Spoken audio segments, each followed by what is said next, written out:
The Boston Marathon is one of the most prestigious sporting events in the world, if not in history. Runners from all over the world must qualify to run this race that winds its way through the Newton Hills in Massachusetts.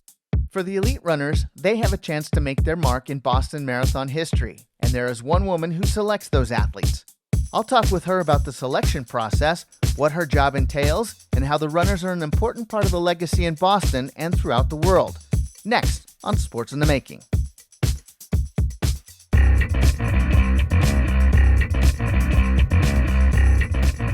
Thank you very much for listening to Sports in the Making, where we find out about people who work in the sports and broadcasting industry, find out what they do, and how sports comes together. I'm your host, Don Cardona, and this is episode 15. Since 2013, I've had the privilege of being a part of the Boston Marathon coverage on Universal Sports Network and NBC Sports, working on this incredible gathering of the world's best runners. It is a triumph of spirit and an amazing display of camaraderie that can rarely be matched in the sports world. Unfortunately, the race is postponed like most other sports until later this year, if all gets back to normal. In 2013, I directed this event, as well as acted as coordinating producer, and I even used my camera experience to record supporting elements for our coverage, and I was able to see many facets of what goes into making it happen. I've experienced the emotional side of the race, and I've come to appreciate how much fun it is.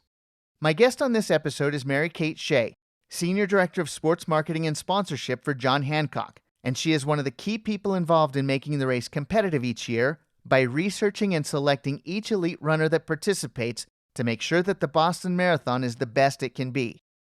She's been an integral part of what the marathon has become over the past few years, and it's obvious how much the marathon lives in her. In this episode, we'll talk about how she became involved with the world's most prestigious marathon, how she connects with the elite runners, and how she participates in every 26.2 miles of it. This is my conversation with Mary Kate Shea, and we recorded this conversation in early 2020, prior to the postponement of the 124th Boston Marathon, which is rescheduled for September 14th, 2020. Thank you for being with me, Mary Kate. Thank you for inviting me. So you work on one of the most prestigious events in sports. What is it you do in your role with John Hancock, and how does that relate to the Boston Marathon? Sure. So my primary role is to recruit the international elite field for the Boston Marathon. And it's unique in the sports industry because John Hancock is essentially the only sponsor that brings in athletes for a major marathon. So it could be described as, say, a sponsor of the Patriots setting their starting lineup for the Super Bowl. It's a very nice niche to have. And when our sponsorship began in 1986, the person at the time, David D'Alessandro, felt that part of the sponsorship should be assembling this world-class field to ensure the race was fully supported and that it would be a major sporting event. How did you get to John Hancock, and how did that relationship develop with the Boston Athletic Association? So it's interesting that I work for John Hancock, which is a financial services company that works with insurance and all sorts of products that help people live healthier lives. But how that translates with the marathon is that we're more partners than sponsors with the Boston Marathon, just because we're going into our 35th year now, and it really does take a partnership. So even though we're the principal sponsorship, this is Boston after all, and we hold sports pretty sacred here. So it isn't the John Hancock Boston Marathon. We're not the title sponsor. We don't want to be the title sponsor. We want to be true to the heritage that is Boston. You know, Fenway is Fenway. The Boston Garden is the Boston Garden. Don't tell the sponsors, but the marathon is the Boston Marathon. It's the race that belongs to the city, and it belongs to everybody who runs it. And it's going into its 124th year. So we didn't want to be bold in that fashion, but we do have the business align with that sponsorship in a number of unique ways. And one of the ways is through the elite program. The elites not only run on Patriots Day, but they will partake in appearances around the country for different business units. They'll attend fun runs for important clients. So we've really turned a one-day event into an evergreen system where we tap into this elite athlete team throughout the year. And how did you get to work on this project as a career? Sure. So I never thought I would be doing this, but 22 years later, here I am. I had run in college. I ran for Holy Cross. I was an 800 and pentathlon utility player, basically. But I ran 4 seasons of cross country, indoor track, and spring track, and I loved the sport itself. And then I got married right out of college, and my husband went to West Point, and we went over to Germany to live there, and I got a few advanced degrees and started teaching college over there. And I always thought I'd be a college instructor or a teacher because my family has a long history of teaching. And then life intervenes, and we came back to Boston via Virginia, then Texas, then back up here where I'm originally from. And I wanted something that was flexible, so I was teaching night classes in Virginia, and I was doing a lot of writing. I started my own consulting firm, and when I came back to Boston, I actually pitched a couple of running stories to the Globe, and I got to meet a woman by the name of Barbara Hebner there, and we became friends. And then shortly after, she told me about an opening at Hancock to research and write about elite athletes. And I thought this would be fantastic. So one of my closest friends and I both applied for the job. And when she found out there was no byline involved, it was just a lot of research. It kind of opened the door for me. And I said, I don't care about bylines. I just want to be involved with this sport, something I've always been passionate about.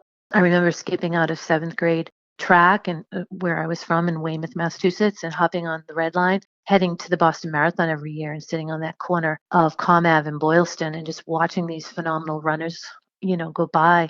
And even in college, we'd skip out on practice and take the bus down to the finish line area. And it was just such a huge event. And I just had so much admiration for these athletes that, of course, I wanted to be involved. And so when I went and they said, you can have the job, I said, I'll take the job, but there's 2 conditions. I get to run the marathon every year if I would like to. And on my own, I qualify and I register and I pay my own application fee completely on my own.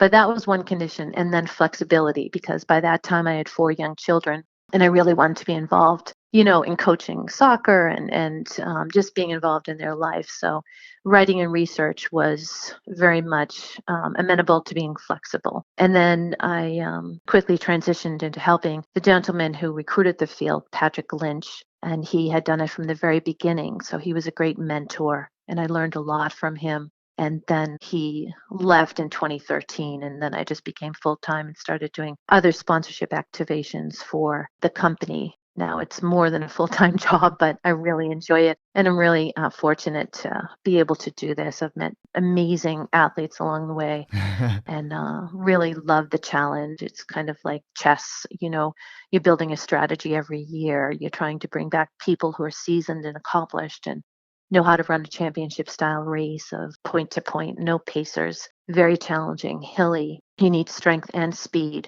And then to mix that in with a few debut people, and then also emerging elites, upcoming elites who are hungry and motivated. And I always love to have those matchups, where this year the first and second in Chicago was by 1 second, and the winner happened to be our champion. And he won Boston by 2 seconds over a former champion. So I love having those rivalries back in Boston, not only man versus man and woman versus woman, but also country versus country. There's a lot of pride in every country that comes to the Boston Marathon. And we've had about 48 countries represented here in the elite field. So it's a wonderful mix of people. Well, it's definitely an awesome event. My first experience with it was in 2013. I was directing the broadcast for Universal Sports Network at the time. And that's actually when we first met. During the press conference, just afterwards, you would bring the elite athletes to get interviewed by us. Right. And then I actually got to see what you do on race day really early in the morning and just seeing how you relate to the athletes the day that they check in. It was really interesting to see. Yeah, 2013 was actually my first year of putting the entire field together because Patrick Lynch had retired in 2012. So even though I had been heavily involved many years before, it was actually it was complete ownership. So there was nerves at the foremost, and one of my jobs, as you know, just from talking with you and seeing you, because you guys were always in the room where the athletes check in. So they come in and they check in their uniforms. I make sure they have both of their shoes because we travel out to Hopkington, which is a marathon away. So Mm-hmm. they have to have everything. And then, there's quiet energy in the room and there's nerves and excitement. And that's probably one of the most favorite times of the year for me after our president, Marianne Harrison, speaks to the athletes. I just kind of tell all of them right before we get on the bus, I say, Boston is unique. It's a race that anyone can win. All of you here, sitting here, all 50 of you have the chance to win. You've prepared, you've trained. Anything can happen in Boston.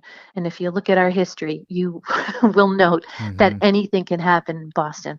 I think when Meb won, he was probably 18th on the list as far as personal best times, and he shown that year. And that was one of my favorite memories. In 2014, I recruited Meb to come back and race. And when he checked in with me that morning, on his bib, he had written the names of the 4 people who died in connection with the 2013 finish line bombing. And I just was so taken aback by that. And I thought it was such a wonderful honor and a tribute. And I said, Meb, this is absolutely amazing. And he said, well, I want to honor the victims when I run. And sure enough, he won the race. Yeah. And if you look closely at all those pictures, you'll see the victims' names on each of the corners of his bib. And that was just an amazing experience for everybody and quite an honor. And that year, just running that year myself, I had never heard the crowds louder. When you went through Framingham, it was just craziness. And by BC, Mm-hmm. it was amazing, and Wellesley and all the 8 cities and towns. The city and the fans really came out to support all the runners from around the world, and there was just a special feeling that year that, okay, we've had our grieving, and now, we're gonna take back these streets, and we're gonna show how resilient and strong we are. Well, and I know you have a lot going on, and just from my perspective, being near the television trucks by the finish line, the days prior, the energy was unlike the year before. The year before it was just another race, and then the next year, I was expecting to go back to Boston after the bombings and feel this, somewhat somber energy, and it was nothing like that at the finish line with the people and the fans coming to take pictures at the finish line prior to the race. How was it from the Boston Athletic Association side and the John Hancock side? Well, I think it was a relief in some ways to everybody, because it was such an honor to be there and a privilege to be there. Mm-hmm. And our 2013 champion, Lalisa DeCisa, who now has won twice, and he's the reigning world champion, shortly after the 2013 race, I connected with him and he decided to gift his medal back to the city of Boston in honor of the city and everyone who was impacted. There were Right. like 230 people who were injured from that tragedy. So it was extensive. People lost limbs and eyesight and hearing, and it was very traumatic. And this gesture by an elite athlete was just absolutely stunning. So to have him back and people to know him by name and for Meb to win and it just to be a beautiful day and some of the victims to be there and to be honored before and after the race. I think it was a moment of healing, Mm-hmm. uh, and the BAA, as the Boston Athletic Association, as the race organizers, were in it, throughout and still feeling the after effects of this tragedy. And it's just an amazing partner to work with. Everyone at the BAA is just wonderful. They just really know their stuff and they put on a world class event. So we're lucky as a sponsor to work with them. Yeah, and most of my career has been spent in stick and ball sports, and so when I got to Boston, I guess I didn't know what to expect. I'm not really a runner, but it is by far one of my favorite events, and I worked it 7 years, and there's just something different about that event. So, how would you describe the Boston Marathon from someone who's on the inside working with it? And then how do you see the perception around the world? Anytime you can work on a sporting event, I think it's amazing. But beyond baseball and basketball, football, soccer, hockey, this is something where you get to run the same race course as the best athletes in the world. You're covering the same course on the same day with the most amazing runners, you'll ever meet. Mm-hmm. And just to be able to share that experience. And I think elite runners are so humble and dedicated and hardworking, but most importantly, so approachable. They know that even if you're running a 6 hour marathon, you are still putting in the time and the dedication and have to have the courage and perseverance to continue on. So I think that that knowledge really brings people together. So when you're organizing an event like that, that is kind of the foundation. You know that it's not just going to be about an elite athlete group, it's going to be about 30,000 people. And the Boston Marathon is for many people their Olympics or their holy grail. A lot of people work their entire life to try to get that Boston qualifier, Mm-hmm. to be there on the starting line. So it is really a race that is set apart from other major races. And just to know that people have to work so hard gives everybody on the organizing committee a lot of motivation to really put on a world class event. And then the couple of thousands of people who raise money for an entry, last year they raised $36 million. That's 2,000 runners. The average That's raise amazing. per charity runner was northwards of $11,000. So per person, that's a tremendous amount of money, and it Mm-hmm. benefits about 150 nonprofits, well, about 200 combined in Boston. And the total raise so far has been well over 300 million during our sponsorship and the BAA's nonprofit program and John Hancock's nonprofit program. So whether you're a qualifier or whether you're running for a nonprofit, everybody in the organizing committee wants you to have the best race possible. Mm-hmm. And we also want this to be a world class sporting event. So people around the world will either connect with the fact that it's really hard to get to the start in Hopkington, whether you're a Boston qualifier, a charity runner, or an elite athlete. And that helps us with Yeah. the months of work we do. All right. So back to your job responsibilities. When, let's say, after last year's Boston event, hmm what is your process leading up to this year's Boston event? So when I'm out in Hopkinton, so I go out and I help with I get the elites out to the starting line. So actually physically walk them out from their, we house them at a church right near the starting line and bring them out to the start. And this year the women will start after them. I mean, the men start and then the women start. So they're well underway. Mm-hmm. I'll jump in and usually along the way, I'll say, "Who's winning the race?" And somebody on the sideline will say something like, "The Red Sox are up by 2." And I'm like, "No, who's winning this race here?" All they hear is who's winning, and they assume it's the Red Sox.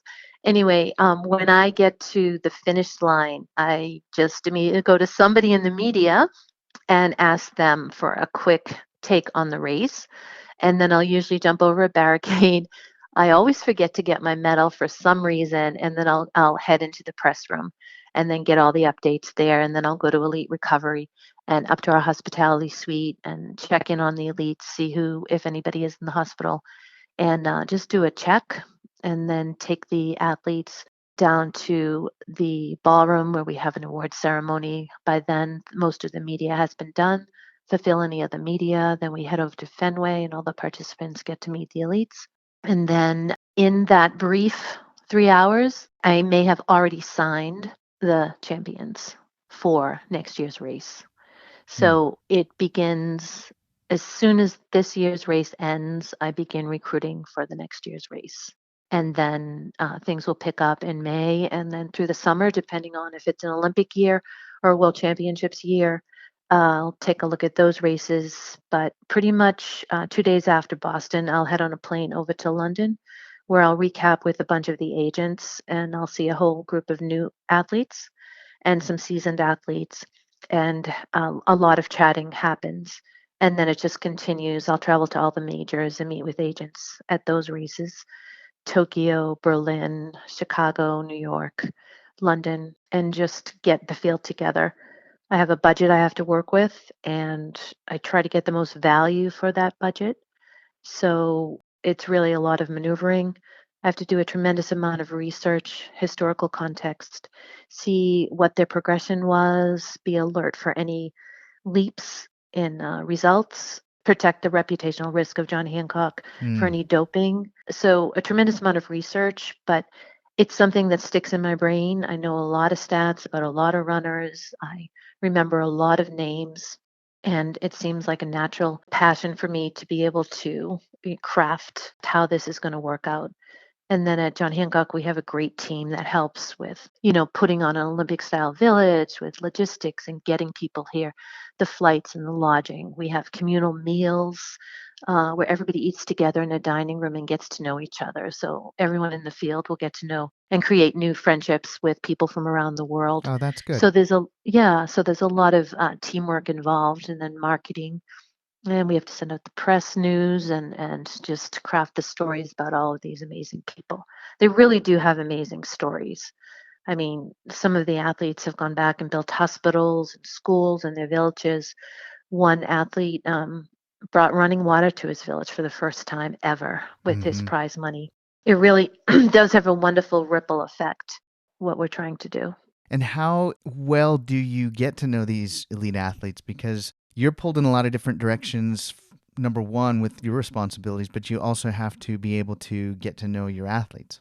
Right. So, and that's really important. And I'd like to engage them in conversation. I like to look them in the eye. I like to ask a lot of difficult questions. And I think it's really important to know who you're putting in the field, who you're bringing. There has to be some element of trust. And I did go to Kenya a few years back, and that was just an amazing trip, and I got to see firsthand how hard people work to be a runner.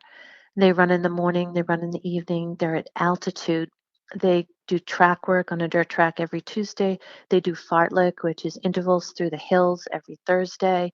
There's big training groups, there's small training groups. Everybody's really working hard. And when they're not working, I had stayed at an amazing athlete, Lorna Kiplagat. She has a high altitude training camp there and a school for girls. And I stayed at her place, and I remember someone found out that I was in Kenya and said, "Mary Kate, can I come and sit with you and have some chai?" And I said, "Sure." And he said, "Okay, we'll be there at 10." In Kenyan time, 10 a.m. really means maybe 11:15. But once once the word got out, every hour on the hour or every 20 minutes, there'd be another athlete who I had worked with, and they would be coming from all over. And then the ones who did not know I was there, when I left, were like, "Why didn't you tell me you were there?" So very friendly, and you do get to know people. And then a lot of the Americans I know quite well, and the Canadians. But the East Africans are amazing human beings. Wesley Career Hmm. built a hospital, paid for ambulances in his village, became a member of parliament. They're just the athletes really are amazing people on the roads and off the roads. They're Well, and you great. do see a certain amount of humbleness when they're at the press conference and the interviews that we've done with NBC, and also just walking around the hotel. And I know some of that might be a language barrier, but you still feel like there's gratitude that they're there and there's a special significance. And there could be some very positive implications if they win. Oh, absolutely. It is life changing. I mean, you should have a chat with Des Linden. It's a life changing experience to win the Boston Marathon, and even if you don't finish podium, to make the podium at Boston sets you up to achieve Hmm. further down the road. And I can't even imagine what it means to somebody to win. That it's really at the pinnacle of the sport, so it's really cool.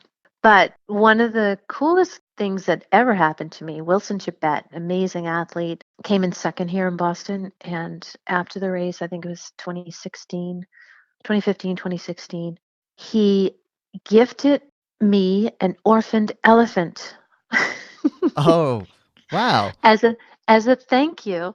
So I took a picture of the elephant. Her name's Malima.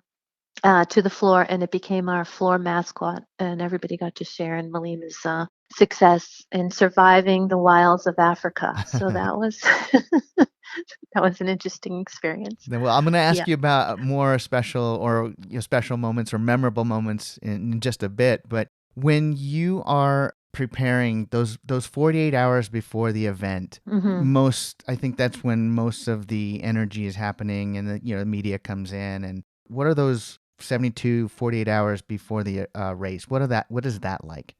Sure. I wish GPS watches were never invented because I think it was last year I just took a look at my watch and how far I'd walked the day before, and it was 10 miles. And that that was just walking. So walking, Friday is the big press conference, so we bring in all of the open elite athlete team as well as the defending champions, the wheelchair champions, and the open champions.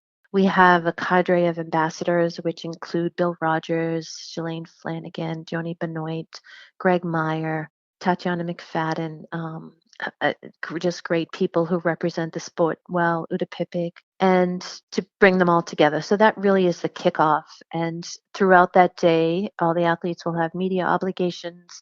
They'll have expo obligations, other sponsor obligations, and we just try to make sure that they're resting when they can rest and not getting too busy. We'll take groups out to the finish line for surprise meet and greets Mm, with anyone who just happens to be passing, and that's really popular.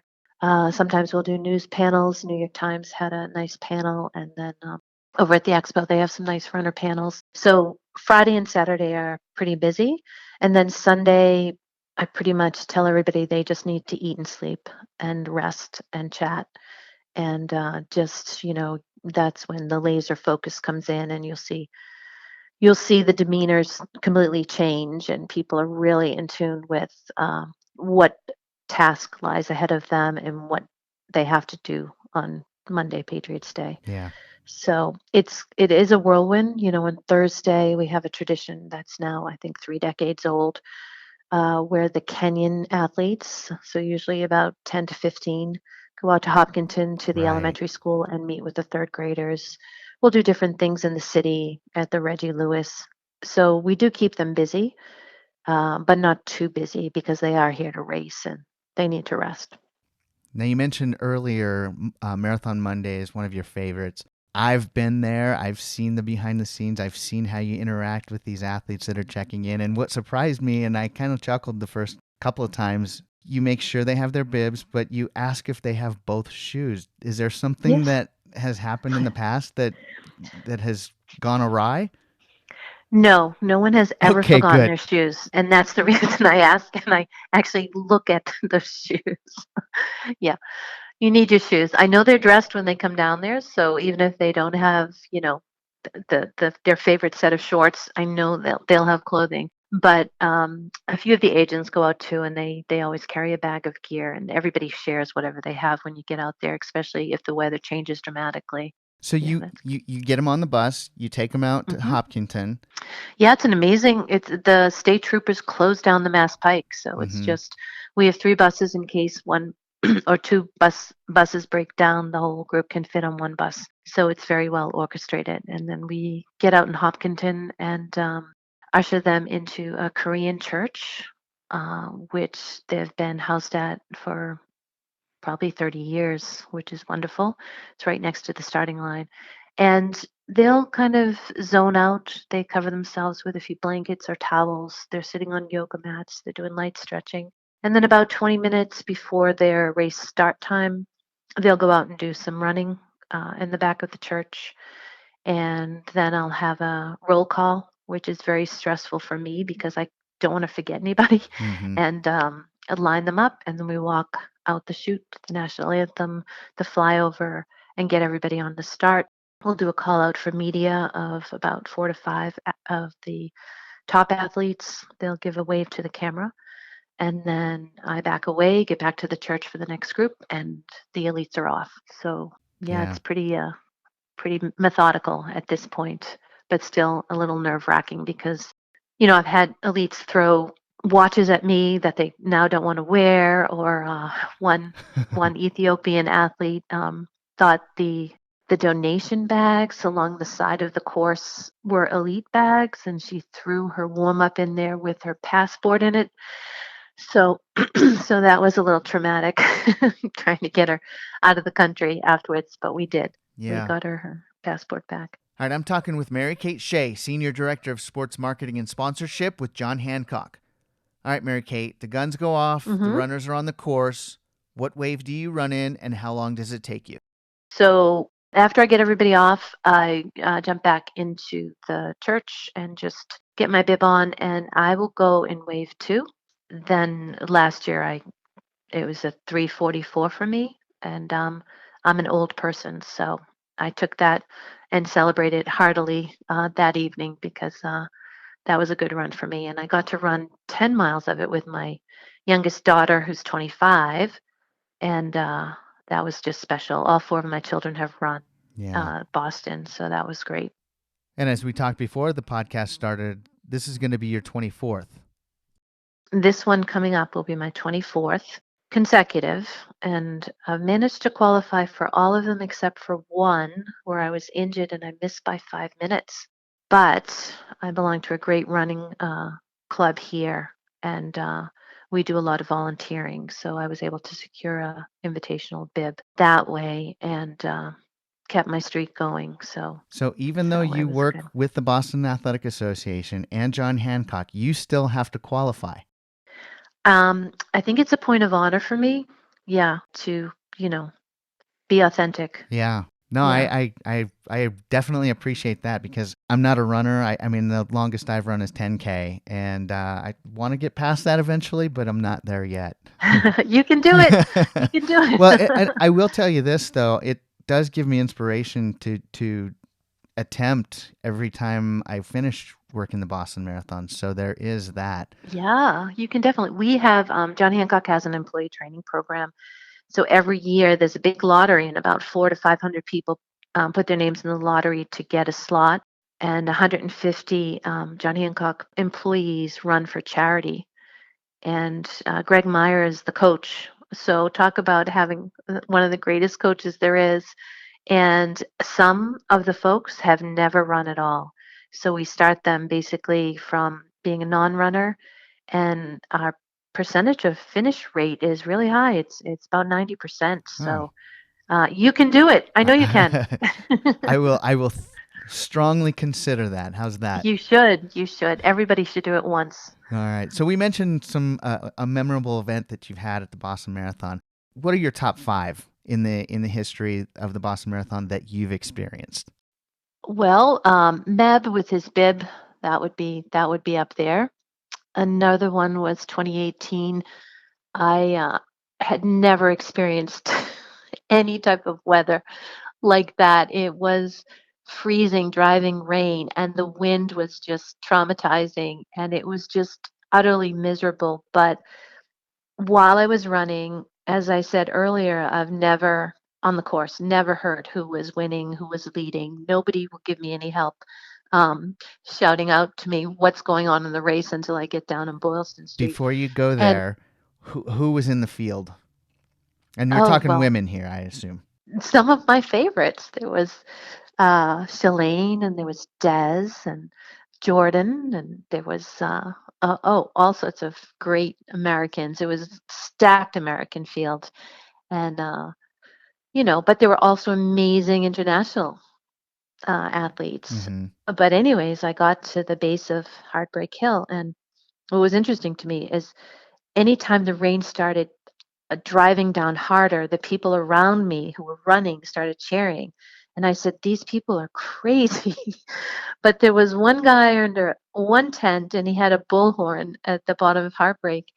And he goes, "You guys look fantastic. You're doing amazing. Des Linden just won the Boston Marathon. Keep going, everybody. You can do this. You can do this." And all I thought was, did he just Did he say that? Did he say that? And I just that thought and that image of Des finally winning the Boston Marathon kept me going those last 6 miles. I crossed the finish line. I ran into the hotel. First, I saw Yuki, who's just an amazing athlete, and I'll tell you a story about him later. But saw Yuki, gave him a big hug, and then I found Des, and I looked at her, and the first thing I could say was, "It's about time you won this race." she and she just started laughing. But that was just a great memory, and we have a lot of laughs about that, and we had a few drinks after that too. So well deserved there. Yeah. You mentioned Yuki. That would be Yuki Kawauchi, the winner of the 2018 Boston Marathon. Yeah, Yuki, that's another great story. His agent, Brett Lahner, is just a wonderful person, originally from Canada, but has lived in Japan for years and kind of helped guide Yuki along the way when he was working full time and running recreationally, up to, I don't know how many, 20 marathons a year. And I had seen Yuki over in Berlin, and he was such a crowd favorite, and the guy's just an amazing runner. I mean, he's Mm-hmm. run about 80 marathons under 220, has a world record there, and his PB is like 208. He's been on 4 world championship teams in outright. He is an amazing athlete, and I said we have to have him over in Boston. And we have a great tradition with the Japanese athletes at Boston anyway, with the BAA being sister city to Ome 30K. And so I said to his agent, "What is it going to take?" And we got Bill Rogers involved, and I sent the agent to the Red Sox game, and they messaged Yuki, and one thing led to the other. And I got a call finally from the agent in 2017 and said, "Mary Kate, there's a New Year's Day marathon that Yuki would like to come out for a training." I offered him a training trip to Boston in advance of the marathon as part of his deal, and they said, "There's a marathon out there where you live over in Marshfield." And I said, "Yeah," because I belong to the Marshfield Roadrunners. And he said, "Is it certified? Is it sanctioned? He'd like to break the world record there." And I said, "It isn't, but it will be. And yes, we will." We will gladly invite Yuki. So I got the course certified and sanctioned by USATF. And then first, when Yuki arrived, they stayed out at the Lower Newton Falls. I think in 2 days, he covered probably 40 or 50 miles of the course. We went to dinner with Bill Rogers and Jack Fultz and a few other folks. And then the next day, he came down to Marshfield.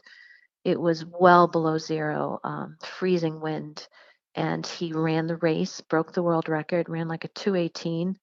And then, stayed at my house, showered. I've never seen someone eat so much, made him spaghetti and meatballs, took him to a little party. And then a couple months later, he wins the Boston Marathon in Wow. traumatic weather conditions. So I guess the Marshall Road Race set him up well. So you were responsible for his victory. No, he was responsible for his victory, but Go with me here. I will say there was one point late in the night, his agent was watching the Ikedens, which are very popular over in Japan, and we thought we lost Yuki because he stayed in the bathtub for about, I don't know, an hour or so. But he was fine. He was just recovering, and he actually woke up the next morning and went running. So just a phenomenal athlete. And this year he'll come back and with his new wife and his mom, and his mom and his wife are both running as well.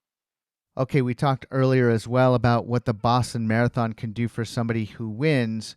What is it like in your eyes for Meb and for Des, the 2 Americans who ended the drought for American wins in the Boston Marathon? Well, I just think it's phenomenal. I mean, Meb is the most highly decorated U.S. marathoner in history with his Olympic medal and his win in New York and his win in Boston. I don't think any other man has done that. So that's, a feather in his cap. He is an amazing speaker. He's an amazing person. And even if he had not won Boston, he would still be a world class person Mm-hmm. anyway. But I think he values it, especially coming in 2014. And he had to miss 2013. And I actually, on 2013, I had finished the race and came back over to the finish line and actually met Meb at the finish line, and I have a picture of him with my extended family right before the bombing. And it was just afterwards we messaged each other and just said, family is everything, and this race means the world to us. So Meb is just an extraordinary ambassador for the sport, and we're lucky that we have him here. And he's a great ambassador for us. He continues to give keynote speeches for us, for our company, for John Hancock. And I can't speak more highly of him. And then Des, I mean, I think, you know, she had never won a marathon before Boston. She had come in second at the trials. She had come in second at the trials. She had come in, top 10 and I don't know how many majors, a lot of majors. And so this really, I think, was a highlight for her because she has invested so much time and effort. She named her dog Boston. She always out here training on the course every year.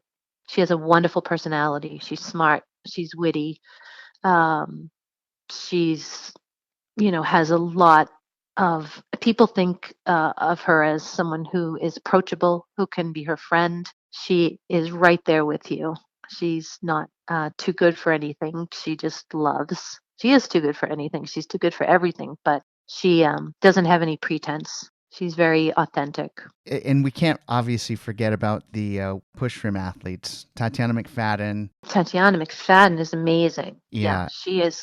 She is. Her shoulders and her biceps. I can't even tell you how strong she is. She is just amazing, and what a wonderful story she has. And she is so relatable to everybody. She has also spoken on behalf of John Hancock at key business unit events and talk about accomplishments. I don't even know how many how many Right. Paralympic medals she has, and she's won every major several times over. And she's proudly worn the MR8 Martin Richard vest at Boston. Tatyana is just an amazing person. Well, she's got a pretty big rivalry now with Manuela Schar from Switzerland. She does. So Manuela won last year, 2019, and Tatyana won in 2018. Tatyana's won, I think, 5 times in Boston. She loves Boston. She loves the downhills. She loves the uphills, and it evens out the playing field a little bit because Manuela has the world record and is extremely fast. So yeah, I think Tatyana still has a few wins left in her. Definitely. Yeah. And then on the men's side too, Marcel Hoog and Daniel Romanchuck. Yeah. Romanchuck from the US. Yeah. So this year's wheelchair field is phenomenal. Marla Runyon over at the Boston Athletic Association, who herself was an Olympian and was a top finisher here in Boston. She recruits the field for the wheelchair group, and she's done an amazing job. And just Danielle, yeah, the youngest American to ever win Boston. I think his wingspan, so to speak, is taller than most people. Wow. I mean, longer than most people, and they all are out of the University of Illinois out there with their program, doing an amazing job for the Americans. From my perspective, having covered it, it's a very well thought out race, not just from the athletes that are brought on, but the start. It's a championship course. For anybody who's participating in it, it's a special event, and anybody who's on the course, to me, it seems like a special event as well. It definitely is, yeah. I don't know if there's any comparison with other marathons out there. Well, the comparison that we can make is that, up until a few Olympics ago, it was always a point-to-point course. Mm-hmm. Championship style racing, and same with the World Athletics. Now with security and everything that everyone has to be cognizant of, the Olympic and World Athletics races have become a bit more circular. But there's still no pacing at Boston. It is point to point. You're battling the weather, good, bad, or ugly, and you really have to the hills. And Boston can be an extremely fast course, but it can be an extremely slow course. It depends on the tactics and the strategy, and that's why anybody can win at Boston. Yeah. You can't take anything for granted. You need to know when people are making moves, and you need to move with them, and you need to have confidence. All right, from a runner's perspective, we're going to do a little bit of a word or a phrase play. Sure. As brief of an answer as you can, describe what each of these words or phrases means to you. Hopkington, the start of the race. Excitement. The Scream Tunnel, the halfway point at Wellesley College. Insane. What makes it insane? Because you will never hear that much screaming anywhere, anytime. You just can't. It's indescribable. You can hear it a half mile before and a half mile after. The first year I ran Boston, I had to go to the other side of the street. It's just absolutely crazy. The Newton Fire Station. Camaraderie. Why do you say camaraderie there? Because on every training run, the firefighters in the house are out there offering sports drinks and water to everybody training. And every weekend, there are so many people training on the course. It's like a parade. So when I pass that, I'm not really thinking about the hills yet, even though I am thinking about the hills. I'm thinking about, just the kindness of that firehouse. All right, Yeah. Heartbreak Hill, made famous by a Boston Globe reporter, Jerry Nason, in 1936, when defending champion John Kelly passed another competitor, Ellison Brown, and tapped him on the shoulder on the way up the hill, and Brown eventually regained the lead to win the race. Kelly was left heartbroken. What is Heartbreak Hill to you? As an elite coordinator, it's where the racing really begins. And as a participant, it's 6 miles to go. Once you get to the top of that hill, it's pretty much 10K to go. I also say a few prayers on that hill too, and you do pass Boston College, so I guess it's apropos. Well, for somebody who'd never experienced the Boston Marathon before, I did actually walk the course. We shot some video of Heartbreak Hill. It's a very deceiving hill. It's not like climbing a mountain, but would you describe it as being a little bit deceiving? It's where it falls in the course. So what I do, I offer some of the elites training trips to Boston, and the first thing I do is I put them in the car and I drive the course backwards, because when you drive the course backwards, you can see just how much Mm, you're going uphill, and just to have that in your brain. The other great thing is I do take them to the hills, and Ryan Hall gave the best bit of advice. We all count it as 4 hills, not 3, because everybody counts the hill up over Route 128, that first hill out of Lower Newton Falls, as the first hill, and then we've got the 3 Newton hills. And he said that the way it's laid out, yes, it's challenging and it's tough, but between all of the hills, you do get a nice stretch where you can regroup, refocus, catch your hmm breath, and then move on. But yes, the hills can be deceiving, but it's just because they're coming so late in the race. Right. It really knocks the socks off of you. Turning onto Boylston Street. Oh. Someone once said, "It's Christmas and Easter, and it's every holiday rolled into one." It's like, this is where you say, "I have made it," but you also say, "I'm never going to do this again."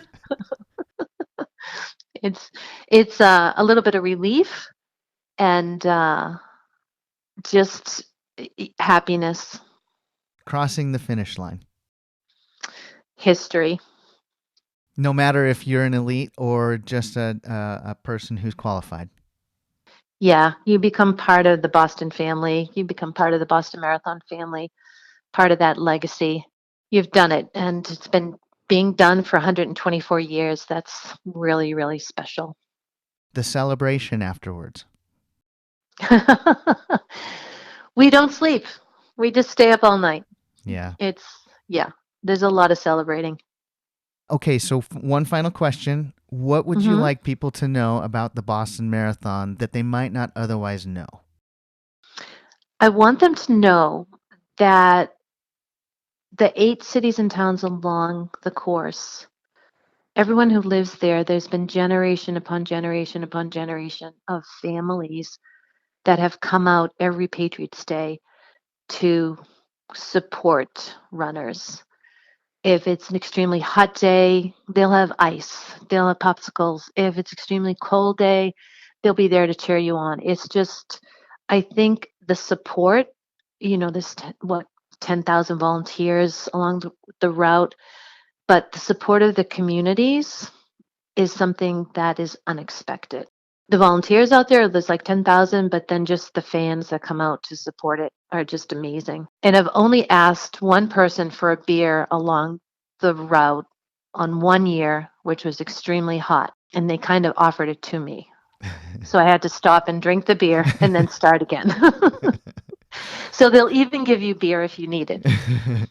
Well, that's a wonderful thing to hear, and thank you so much for your time and explaining what you do and how it all comes together. Thank you for all you do for the sport. And again, one of the reasons I wanted to have you on is because it's so interesting to see the behind the scenes of how things come together. And the reason for this podcast is just to let sports fans know that it's not just a magical event that appears out of nowhere. There's a lot of work and love and energy that goes into it. So thank you very much for your time. Thank you and good luck.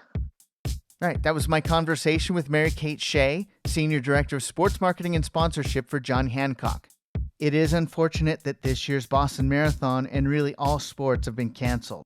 I'm releasing this episode 1 week from the original date of the Boston Marathon, and obviously things have drastically changed, but I felt it was still important to give you this interview while there are no sports happening.